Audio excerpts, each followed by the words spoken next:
Bonjour et bienvenue sur Développement Facile. Dans ce nouveau cours, vous allez découvrir une nouvelle base, nouvelle base de la programmation qui va vous servir à tous les débutants, c'est-à-dire comment utiliser les boucles en programmation. Vous avez sûrement vu des exemples de code source avec du do while, du for, ce genre de boucles-là. C'est-à-dire que avec les boucles, vous allez pouvoir répéter plusieurs fois le même algorithme, en tout cas les mêmes instructions de code. Les boucles while, for, do while sont présentes dans de nombreux langages de programmation. C'est-à-dire que vous apprenez une seule fois ce concept et vous pouvez le réutiliser dans tous les langages que vous connaissez. Ça va vous permettre de répéter plusieurs fois le même code, donc les mêmes instructions. Par exemple, pour parcourir un ensemble de données, on utilise souvent des boucles for ou while pour parcourir les informations d'un tableau. Et une boucle, il faut savoir qu'elle s'exécute tant qu'une condition est validée. Donc rappelez-vous un petit peu le cours précédent sur les conditions, ou regardez si vous ne l'avez pas déjà vu, le cours précédent sur les conditions. Alors, la boucle while, en fait, while, tant que la condition est validée, eh ben, le code de la boucle est exécuté. Et si la condition n'est pas valide, le code de la boucle, tout simplement, n'est pas d'exécuter, ou alors on sort de la boucle. Vous avez la possibilité d'utiliser toutes les conditions que vous avez apprises au cours précédent, donc l'égalité, l'inégalité, inférieur, supérieur, strictement supérieur, les opérateurs et ou. Et vous avez la possibilité d'utiliser l'instruction break. C'est-à-dire vous avez votre boucle while avec la condition ou plusieurs conditions.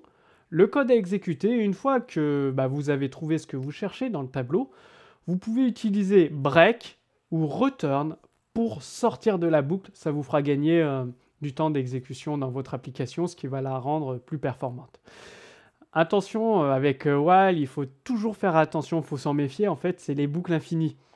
Souvent, ça arrive à tout le monde, ça m'est arrivé également, ça m'arrive encore de temps en temps, lorsque j'utilise une boucle while, il y a bien la condition, mais par contre, dans le code exécuté, il n'y a rien qui invalide la condition, du coup, le code est exécuté indéfiniment, et ça fait planter, c'est une boucle infinie dans votre application. Donc, méfiez-vous des boucles infinies, pensez toujours dans la boucle while à sortir de la boucle, soit avec un break et un return, ou le fait d'invalider la condition.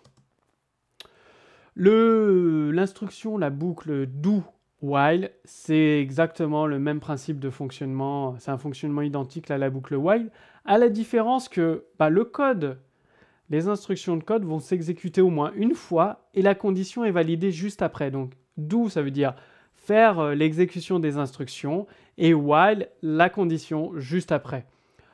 Vous avez la possibilité d'utiliser toutes les conditions. Vous pouvez utiliser les instructions break ou return pour sortir, moi je dis sortir de la fonction, mais sortir de la condition en fait, de la fonction while, return. Il faut savoir que, do while est très peu utilisé. Après, c'est préférence personnelle de chaque développeur. Vous pouvez très bien l'utiliser quand vous savez que le code s'exécutera au moins une fois et que la condition sera validée après. Et faites également attention aux boucles infinies avec do while.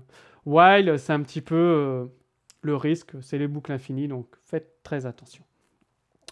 Personnellement, je préfère utiliser une boucle for. Les boucles for, c'est très pratique, vous avez toujours la possibilité, c'est très rare de partir en boucle infinie. Donc, la boucle for, comment elle fonctionne ? Tant que i, la variable, est initialisée à 0 ou à une autre valeur, vous initialisez la variable à la valeur que vous le souhaitez, vous mettez votre condition, donc i inférieur ou égal à une longueur d'un tableau, à 13 par exemple, et vous incrémentez i, et vous faites, tant que cette condition est validée, exécution du code. Donc dans l'ordre, for, qu'est-ce qu'il fait ? Il initialise la variable la première fois, ensuite il effectue la condition de la boucle, et il incrémente, décrémente la variable, et il exécute, il fait l'exécution du code. C'est-à-dire, le code s'exécute, i s'incrémente, au début il est à 0, le code s'exécute, après i passe à 1, le code s'exécute, i passe à 2, le code s'exécute, etc. etc.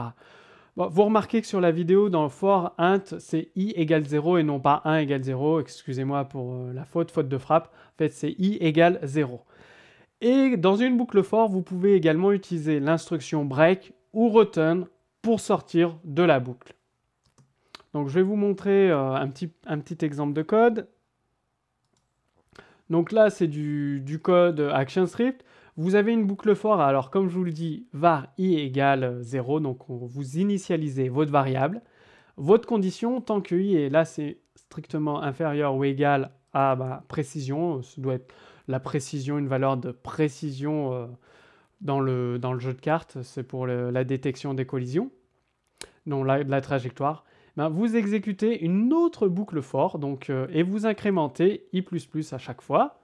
Là, dans la deuxième boucle for, vous créez une nouvelle variable, donc j, et cette fois, il est initialisé à 1, puisqu'on peut l'initialiser à la valeur que l'on souhaite.